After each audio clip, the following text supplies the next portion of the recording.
Vamos a dar comienzo a la cuarta conferencia de esta jornada académica. Para mí es un honor presentar a los oradores que van a continuar con esta ponencia, no solo por su altísimo nivel intelectual e histórico, formación histórica, sino porque además son conocidos y amigos de muchos años, que yo tengo el honor de que sean mis amigos. Quiero presentar al licenciado Alberto del Pino y al licenciado Enrique Borragorri, ambos miembros del Instituto de Historia y Cultura Militar del Uruguay, coronel Rolando Labarra Frías. Y bueno, y pienso que todos conocemos el nivel del licenciado del Pino en estos temas. Muchas gracias. Buenos días a todos. Muchas gracias por estas palabras a mi amigo Enrique Borragorri, a quien conozco y aprecio desde hace muchos años y admiro también por su conocimiento. Es un gran placer, un enorme privilegio, como siempre, estar junto a Enrique Borragorri, con quien hemos compartido tantas veces, no solo conferencias, sino también publicaciones. Así que, un placer. Bueno, mientras sube el volumen, capaz que si te lo sumás más el micrófono. Le agradezco mucho. ¿Y ahora? Perfecto. Ahora voy a probar el mío, ¿se escucha bien? Sí, se escucha bien.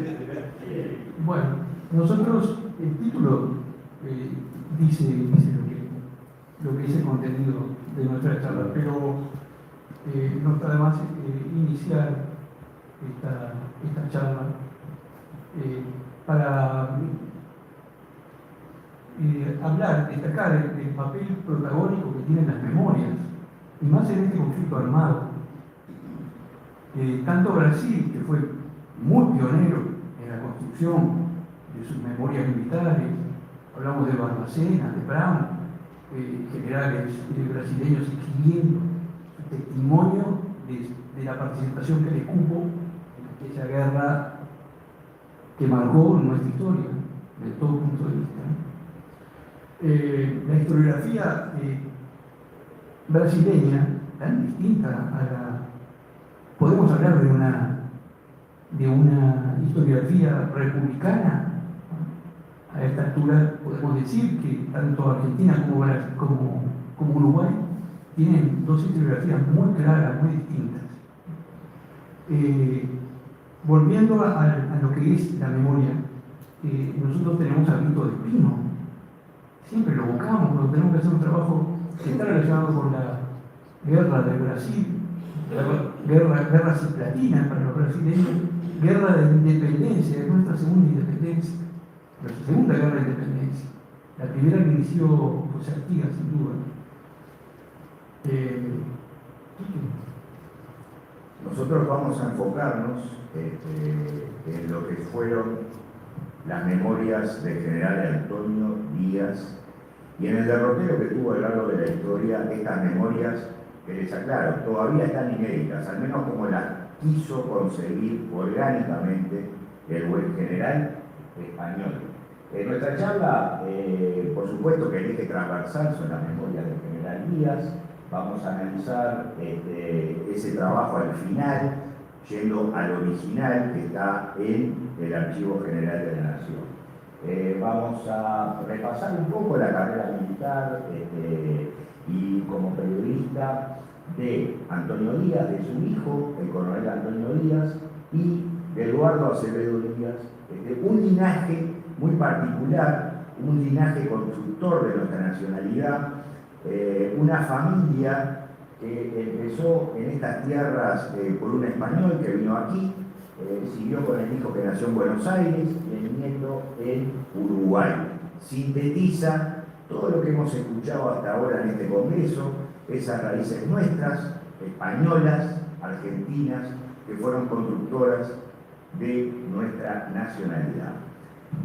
Antonio Díaz fue el primero que vino aquí, su hijo también militar, tuvo un papel trascendente, también en el relato histórico, como vamos a ver, y por supuesto, todos conocemos a Eduardo Soler Díaz, una pluma fundacional en nuestra literatura.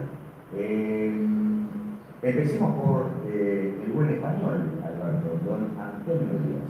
Bueno, en general, el brigadier general Antonio Díaz, es la jerarquía más alta de la República en aquel entonces, nació en La Coruña, aunque algunas fuentes indican que en realidad nació en la ciudad de León, pero se educó en Galicia, era un coruñés, que vino en forma muy temprana al Río de la Plata, y el coronel Bravo hablaba de la importancia de las invasiones inglesas, donde tantos patriotas orientales argentinos se batieron contra la invasión.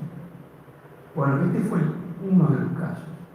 Antonio Díaz participó en el combate de Cardal y fue herido en la defensa de Montevideo, gravemente herido, al igual que lo fue en la batalla del Cerrito, donde actuó como capitán.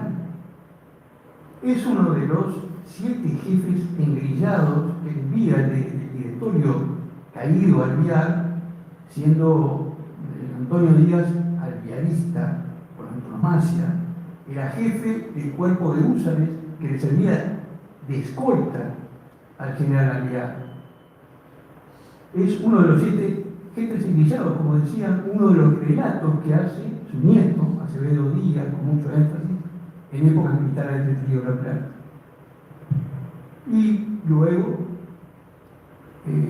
Ituzaingó, esa batalla, o batalla del Paso Rosario, como se conoce en Brasil, una batalla la más importante de esa guerra, en la cual Díaz dirige el batallón 5º de cazadores, que tiene una actuación destacada, la única unidad de infantería que combate y que tiene bajas.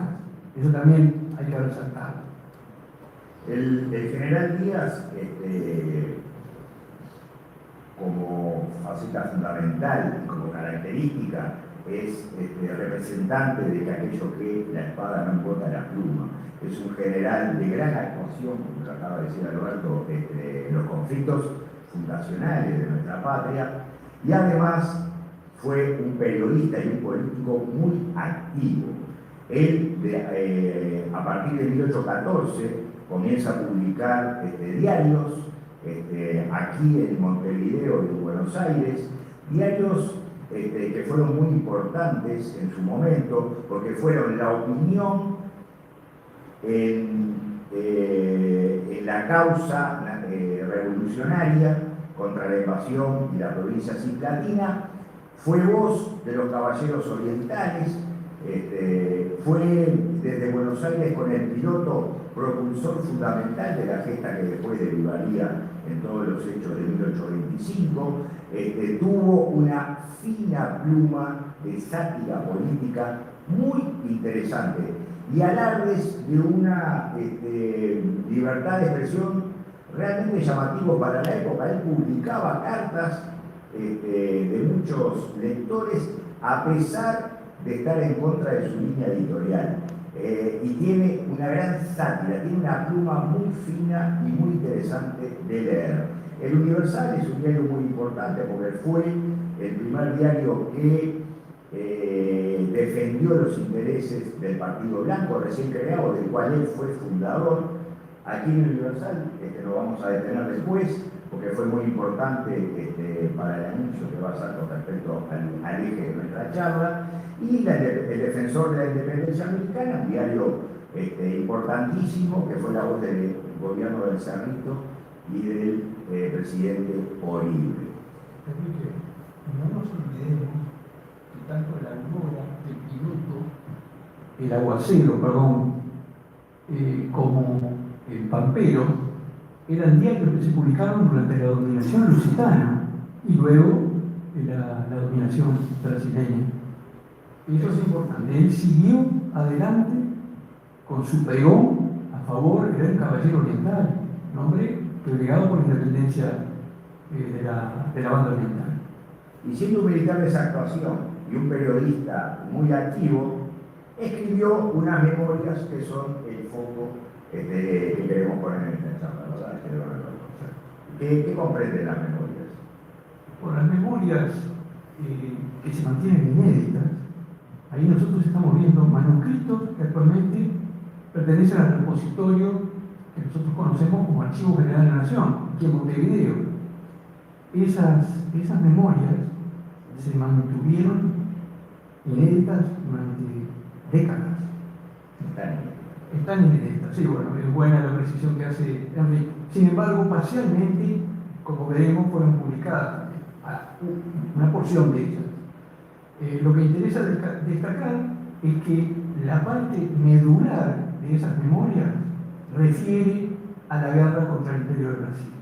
Es como un hecho muy central en la vida militar de Antonio Díaz, en la vida militar y en la vida como cronista y como memorialista militar. El general Díaz, en su diario El Universal, el 5 de agosto de 1829, anunció que se iba a publicar las memorias en lo que refiere a la guerra de Brasil, como dice Alberto. 15 días después, anuncia que se suspende esa publicación. ¿Por qué? Es una discusión muy interesante que podríamos darla, pero no tenemos tiempo. Ahora vamos a ver cómo se liga estas memorias con su hijo, el coronel Antonio Díaz, nacido en Buenos Aires, que también tuvo una actuación militar interesante. Interesante, sí, sin duda. Él hizo casi toda su carrera militar en Uruguay, llegó al grado de teniente coronel en el ejército uruguayo. En 1892 vuelve a la República Argentina y allí obtiene la jerarquía de coronel, o sea, ya incorporado al ejército argentino. Nos falta un trabajo muy interesante, porque él lo hacía en clave, lo hacía en verso y en prosa. Él escribe Polonio Collazo, un gaucho de Aruiguá. Eso nos falta una lista. Es muy interesante. Él es un militar que estuvo con el padre en la Guerra Grande, estuvo en la Revolución de las Lanzas, blanco también, por supuesto, como el padre. Escribió esos libros que son unas novelas históricas, el Carlota Alberto, pero lo fundamental, lo que nos interesa es esta obra monumental que es la historia de la República del Plata, historia política y militar de la República del Plata de 1828 a 1866, hasta la Guerra del Paraguay. Esta enciclopédica y monumental obra, son 12 tomos y uno de apéndice biográfico, es un libro que él escribe y muchos autores le han discutido la autoría, como que se basó en los escritos del padre. Hay autores como Fernández Saldaña que dicen que no es así, que perfectamente Antonio Díaz pudo haber escrito este trabajo. Este trabajo arranca en el año 1828, no aborda la guerra del Brasil, o sea, no aborda las memorias fundamentales que eran las que Antonio Díaz quería publicar. Él, en el proemio, en el aviso previo al libro, dice algo muy interesante. Él quiere construir una historia porque dice que la historia no está escrita de nuestro país, salvo las memorias que no han visto la luz de su padre. Él allí hace mención a las memorias de su padre. Es una obra que tiene sus grises, rápidamente, Alberto. Sin duda, es una obra muy criticada, muy polémica. Han dicho que era como un almacén de noticias, sin orden ni concierto. Pero nosotros, si queremos hacer un trabajo de historia militar de Río de la Plata, necesariamente tenemos que acudir a los 13 volúmenes de la historia de Antonio Díaz. Miguel Devoto decía que es un almacén de noticias, es muy interesante. Miguel Devoto tenía una crítica muy aguda. O'Donnell dice que tiene lunares porque es un libro de referencia, pero en fin, lo que queremos decir es que este libro, aún a pesar de la autoría que se está discutiendo, no refleja las memorias del padre, sin lugar a dudas. Por lo cual, hasta finales del siglo XIX, las memorias de Antonio Díaz siguen inéditas. Y ahí aparece en escena el nieto, don Eduardo Acevedo Díaz. No vamos a hablar de su pluma, un autor fundamental de nuestra literatura, un autor crudo, realista, en un periodo de construcción del relato. Sin duda Acevedo Díaz es fundamental en nuestra historia, y Acevedo Díaz, desde su lugar y teniendo acceso a las memorias, empieza a dar luz de aquel trabajo de su abuelo. Rápidamente, Acevedo Díaz tuvo una vida muy activa. Él estuvo en la Revolución de las Lanzas, además de, por supuesto, escribir toda esa literatura maravillosa que escribió, y tuvo un hecho clave que fue apoyar a Valle en su primera presidencia, lo cual le valió el destierro, y estuvo pululando por el mundo como embajador de Valle en varios lados del planeta. Él escribió estos folletines, publicó estos folletines, Alberto. Exacto. Aquí vemos, sí, la transcripción exacta de lo que registran esos manuscritos de Antonio Díaz, y ocurre que uno de los deseos póstumos de Antonio Díaz fue que su obra, sus memorias, se mantuvieran inéditas durante 40 años. Esto es bueno precisar. 20 años, perdón. 20 años. 20 años de culto. Antonio Díaz murió en 1869. 1869, al final de la guerra la guerra civil contra el general Flores, él tiene la penosa gestión de entregarle la llave de la ciudad al general Flores. Nos quedan 5 minutos, así que vamos a ir rápidamente.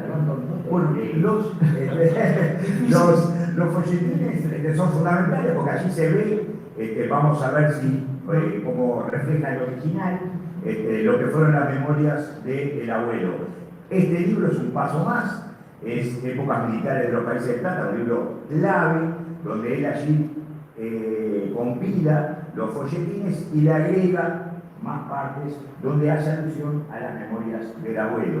Allí hay rápidamente acá unos capítulos fundamentales en este libro. Sí, sin duda. Nosotros elegimos un ejemplo que es la organización del ejército, del ejército oriental, de la banda oriental, el mismo que lucha en los campos de Rincón y Sarandí, y esa fuerza constituye el primer cuerpo del ejército de operaciones que marcha a la guerra contra Brasil como primera división del ejército. Esto es interesante.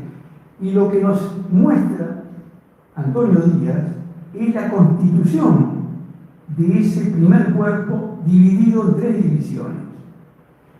Es exactísimo esa descripción que hace y básica para entender los errores en donde caen muchos historiadores basados en este trabajo, pero sobre todo en la transcripción que hace su nieto, que también tiene algunos errores.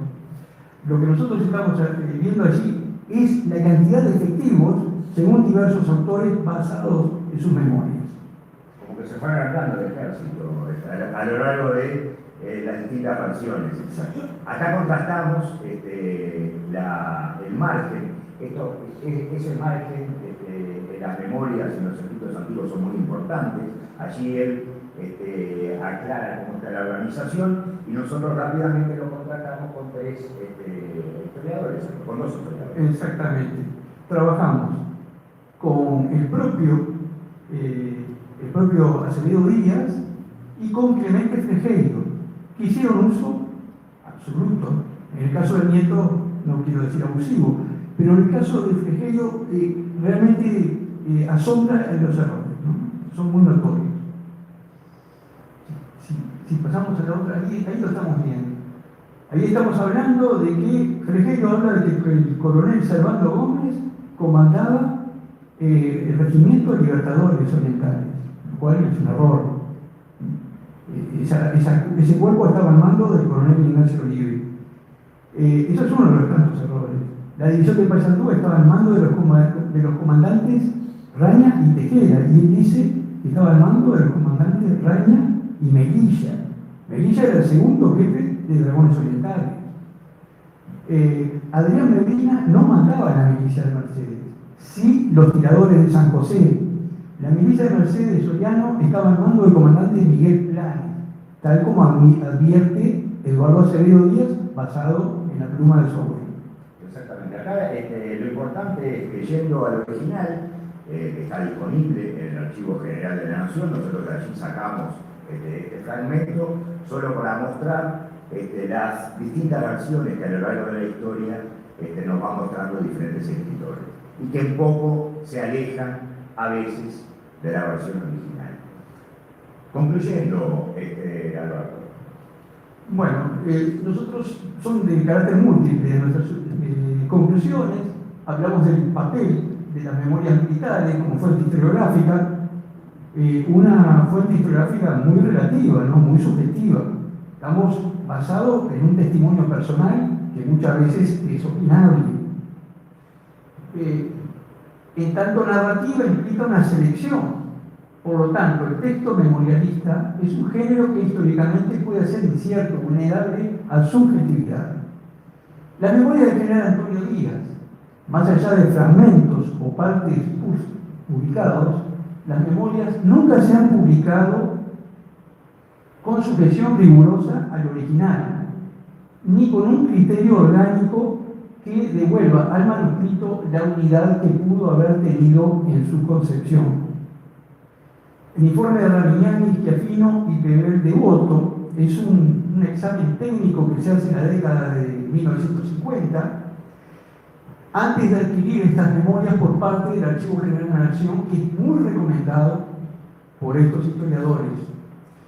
Pebel Devoto, en la revista histórica, nos regala con todo ese trabajo minucioso de selección. Y ahí nos enteramos un poco cuál fue el derrotero que fue el trayecto de esas memorias, en manos del hijo, en manos de la hermana Micaela, después en manos de Eduardo Acevedo Díaz. La familia lo tuvo por más de un siglo, esos preciosísimos escritos, y en la década del 40 le ofreció el Estado que por 4.000 pesos los compró en el año 47 y está en el Archivo General de la Nación. Exacto. Para terminar, A pesar de ese incuestionable valor que tienen estas memorias aún inéditas, entendemos que necesitamos hacer un trabajo de campo, un trabajo mucho más exhaustivo que hemos hecho hasta ahora con Enrique,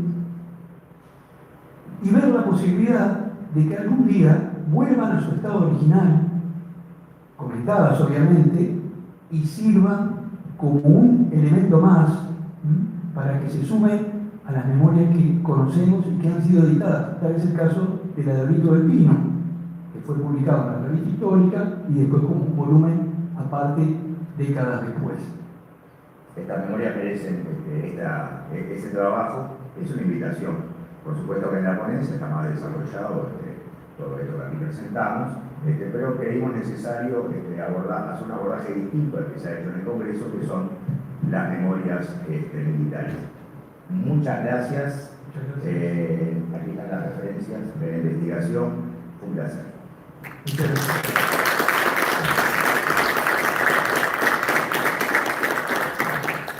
Abrimos un espacio para preguntas.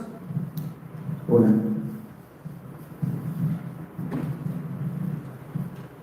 Gostaria de cumprimentar inicialmente o professor Calpino, que nós conhecemos já há muitos anos, e agora o Henrique, né, pela maravilhosa referência que você nos apresenta, né, como disse o Henrique, da construção da nacionalidade uruguaia.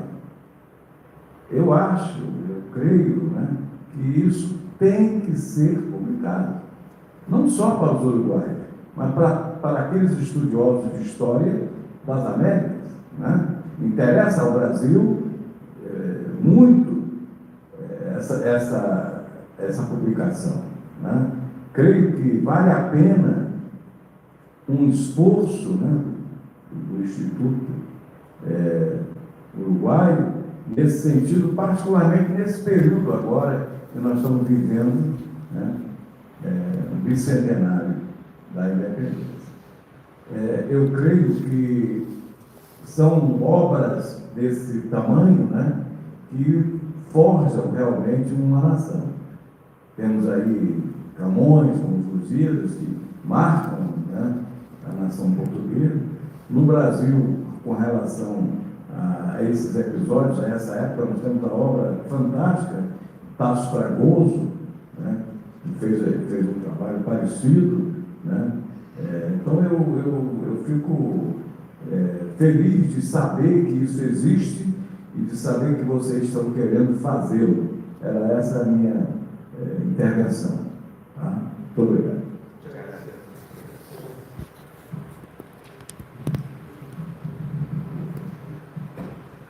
Parabéns, professores, pela apresentação, excelente. É muito interessante esse aspecto da biografia, especificamente na história militar, sobre devolver o papel do indivíduo e não ver a história como um processo, como uma macro estrutura só, sem personagens. Então, queria saber se os senhores usam autores teóricos sobre biografia, sobre o que é uma biografia, como se escreve, como se constrói uma biografia e quais são eles, estrangeiros ou uruguaios. Não sei se deu para entender.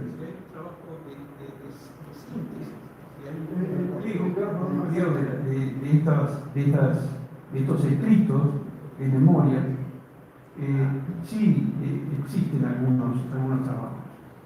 Está mal que lo diga, pero en el 2010, cuando el bicentenario de creación del Ejército Argentino, se hizo un congreso y yo tuve oportunidad de hacer un trabajo que se llamó Historiografía y Polémica, la Guerra de Brasil. Ese trabajo fue publicado en las memorias, en las actas, y ahí se hace todo un repaso de los historiadores brasileños, argentinos y uruguayos.